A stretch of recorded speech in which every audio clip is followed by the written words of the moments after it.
Hello, and welcome to episode 2 of my Thameslink series. In this series, I'll be delving into the history of Thameslink, its operators since privatisation, and the current state of the railway. Today's episode will take us from April 2006, when the second privatised operator, First Capital Connect, commenced operations, to mid-2011, where we'll then split the video into 2 parts, as there's just so much to talk about regarding First Capital Connect and Thameslink during this period. We'll be looking at, across both First Capital Connect videos, whether this operator was a success or a failure, as well as looking over the progress of the Thameslink 2000 programme during this period. If you enjoy this episode, do consider liking the video, subscribing to the channel, and potentially joining my membership or Patreon from as little as 99p a month to support my work. Thank you, and I hope you enjoy the video.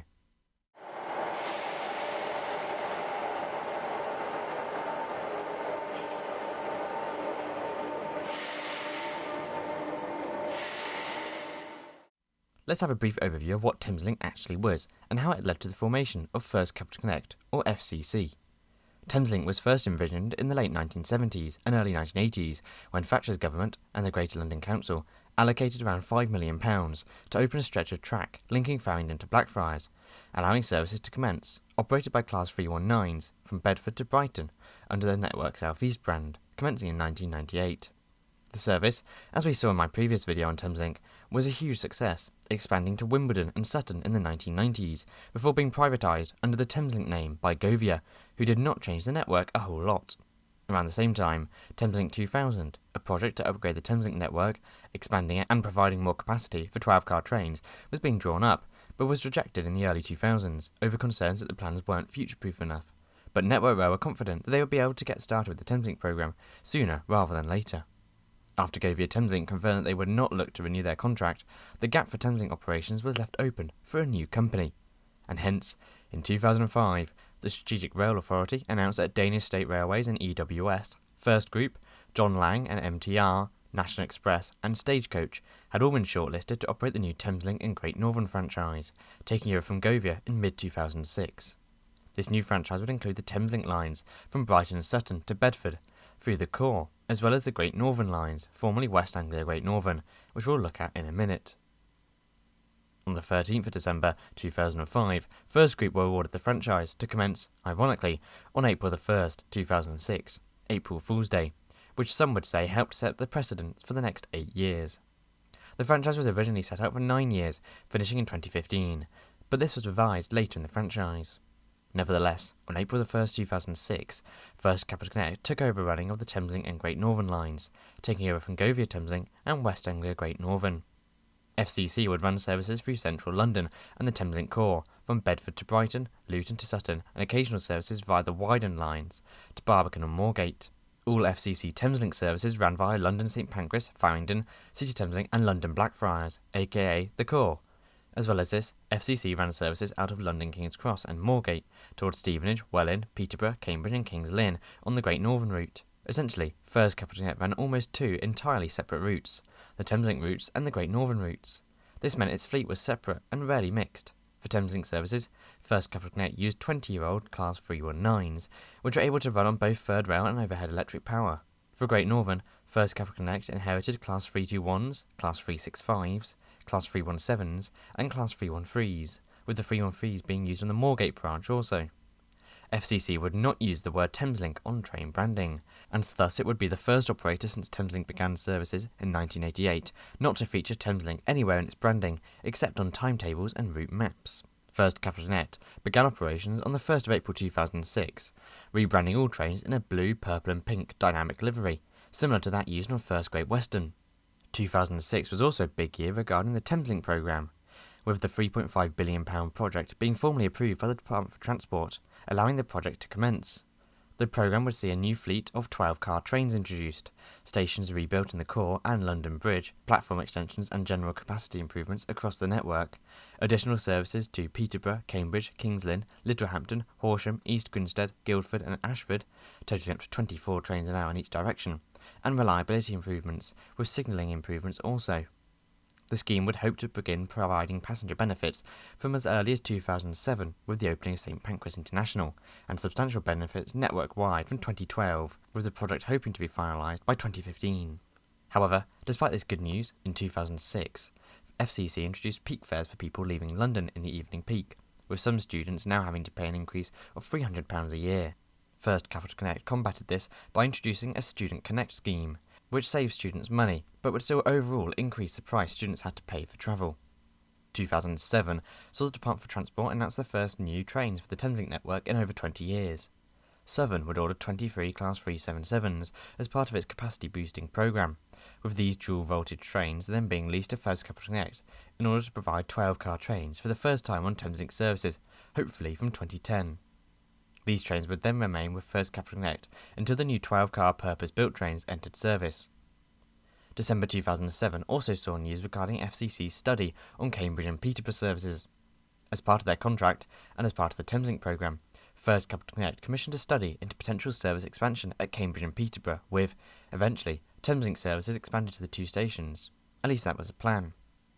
The study saw that it would indeed be feasible to one day run Thameslink services to the two stations, with, in the meantime, First Capital Connect introducing a new timetable from December 2008, operating new 12-car trains into King's Cross, as well as upgrading infrastructure to allow for these 12-car services to run and upgrade the power supply on the route. April 2007 saw First Capital Connect receive extra rolling stock, with 12 Class 319s transferring from Southern to FCC, so that First Capital Connect then operated all 86 319s, with Southern Class 377-2s being subleased to meet capacity requirements for the Thameslink programme Key Output Zero phase, aka 12-car trains in Thameslink. December 2007 saw the opening of a new station, and the subsequent closure of an old one. St Pancras International opened on the 10th of December 2007, replacing the older King's Cross Thameslink, which could not accommodate 12-car trains, or would have the interchange links to the new St Pancras station with High Speed 1. The new station, according to Ruth Kelly, Secretary of State for Transport, was first class, with Kelly also stating that Thameslink services would slowly begin improving. The new station would feature much longer and wider platforms than the former King's Cross Thameslink, originally King's Cross Midland City Station. The station today, in 2025, can still be seen with First Capital Connect branding when passing through on a Thameslink train. The new station was the first of many upgrades on the core with regards to the Thameslink programme, which was, in 2007, confirmed to have full government backing.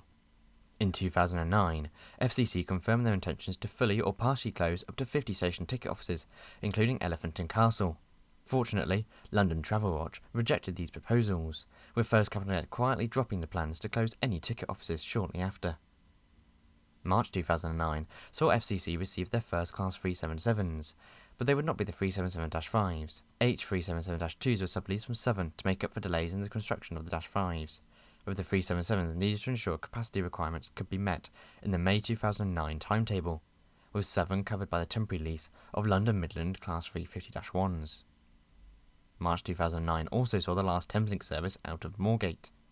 Due to the Thameslink programme requiring platforms to be extended to accommodate 12-car trains, Farringdon Station had to have platform extensions, which would overhang across the junction to the Moorgate line, meaning the line would be severed and services would have to be cut. Hence, on the 21st of March 2009, the last scheduled Moorgate service left just after 7 o'clock. However, First Capital Connect did agree to change the last train from Moorgate, the 7:40 p.m. empty coaching stock service to the depot, as a special farewell service, with free commemorative tickets given out to passengers. A month later, Hitachi confirmed that they would be dropping out of the bid for the new Thameslink trains in April. In a statement, Hitachi confirmed that they would be focusing on other UK ventures, aka the Intercity Express programme, with just Siemens and Bombardier remaining in contention to build the new trains. August saw FCC begin their comprehensive refurbishment and relivery of their Class 319s, as well as all other units. The delayed introduction of the Class 377-5s, which were now slowly entering service, had meant that the Class 319 relivery scheme was on the back burner, but by August the project was in full swing again, with the trains receiving the new First Capital Connect livery and interior at Wolverton Works. Autumn 2009 saw 75% of passengers confirm that they were satisfied with FCC's service in a passenger focus report. They had, however, declined in satisfaction in several categories, including overall satisfaction, with issues such as station staff friendliness, train punctuality, and lack of storage on board, all decreasing since the last survey. However, things were not too bad for First Capital Connect at first. That was until November of the same year, when FCC drivers refused to work overtime or during rest days, rejecting a pay increase of 3%, with ASLEF stressing that the offer to resolve the pay row was inadequate. This meant that FCC would be unable to run their full timetable on its Thameslink services, and an emergency timetable would be hastily implemented, with First Capital Connect blaming poor weather and heavy snow, as well as a lack of drivers. The snow had ended by the 6th of January 2010, but the emergency timetable lasted longer until the 18th, with delays continuing until the end of the month. This was not helped by FCC having one of the most overcrowded services in the country, with the 0715 Cambridge to King's Cross service having 76 people standing for every 100 seated. Poor service continued into January and February, with a combination of factors to blame, including traction motors being damaged during the icy conditions, doors being frozen together, and general reliability issues regarding the infrastructure, such as ice over the pantographs or on the junctions at points, with First Capital Connect also blaming the delays to the Class 377 instruction, receiving their final Class 377-5 310 days late in February. FCC did amend the service in May 2009, bringing in more 12-car services. The emergency timetable and reliability issues led to very low customer satisfaction. Secretary of State for Transport Lord Adonis suggested that the Thameslink route in particular was shoddy and substandard, threatening to strip the franchise from the FCC if the poor services continued, which was something commuters were asking Gordon Brown to do, giving the line the nickname the Misery Line.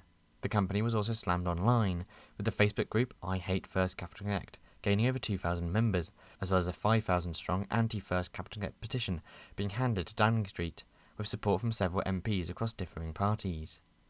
RMT General Secretary Bob Crow suggested that the stock was something out of the Bronx, and that First Capital Connect was a general rip-off, highlighting the £90 million of profit FCC made in 2009, but the little service improvements. Some commuters during the emergency timetable had journeys lengthened from 20 minutes to 1 hour 20, with Paul Burstow, Liberal Democrat MP for Sutton, wanting the franchise nationalised.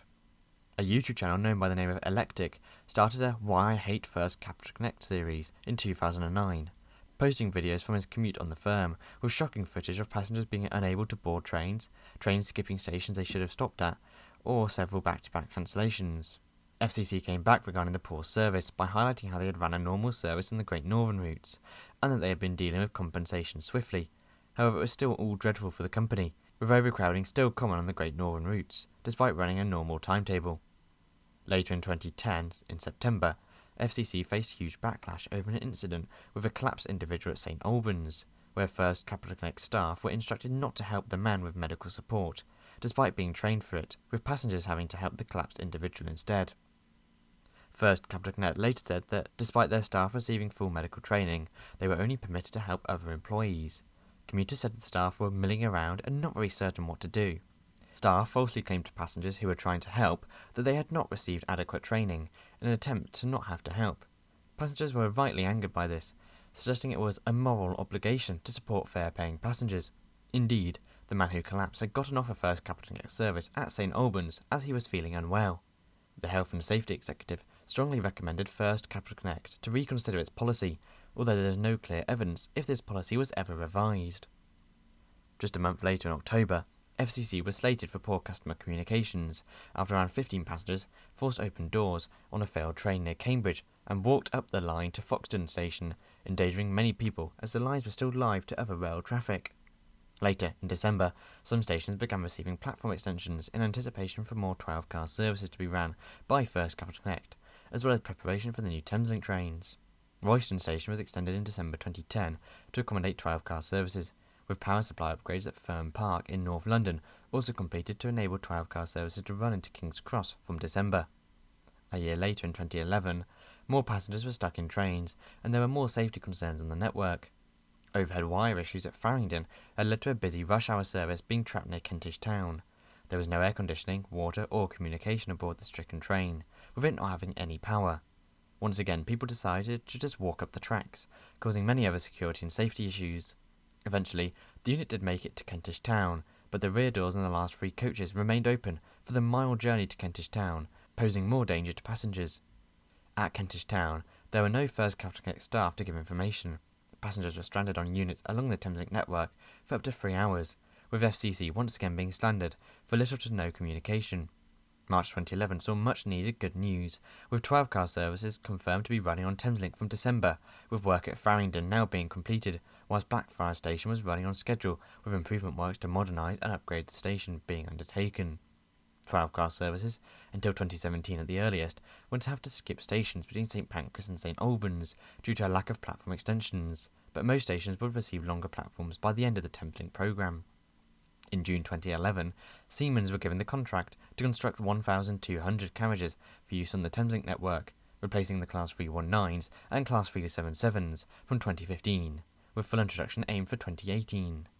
The Class 377-5s, despite being ordered for 7 and having a 7 interior, were confirmed to be joining Southeastern, with the Class 319s anticipated moving to the northwest, where the lines out of Blackpool North will be electrified. The new trains would be built in Siemens plant in Germany, and parts would be built in Tyne and Wear, with the new trains being part of the Desiro City family, later designated Class 700s. Whether First Group would run these trains, and the franchise, was still unknown at the time. There was some disappointment from Bombardier, who claimed to the National Audit Office that value for money had not been considered when the contract was given to Siemens, due to Bombardier having to cut 1,400 jobs after not securing the new train contract. But, after a judicial review, Siemens were upholded as the preferred bidder for the new trains. The announcement to give Siemens the contract was the beginning of the end for the Class 319s and their use on Thameslink, which they would have been operating on since 1988. The new Siemens trains and the Thameslink programme would revolutionise cross-city travel in London and South East England. But what about First Capital Connect? What did they get up to in the final years of their operations, and can they, overall, be deemed a success? That's what we'll look at in the second part of this mini-series on First Capital Connect, and episode 3 of my Thameslink series, so make sure you stay tuned for that. As for FCC, up to mid-2011, they were an operator which struggled at first with overcrowding and a series of issues to do with weather, striking staff, poor staff friendliness, and high ticket fares, as well as delayed new trains. So, in their first 5 years of operations, First Capital Connect should not yet be deemed as a success, but we will see whether that changes in the next episode.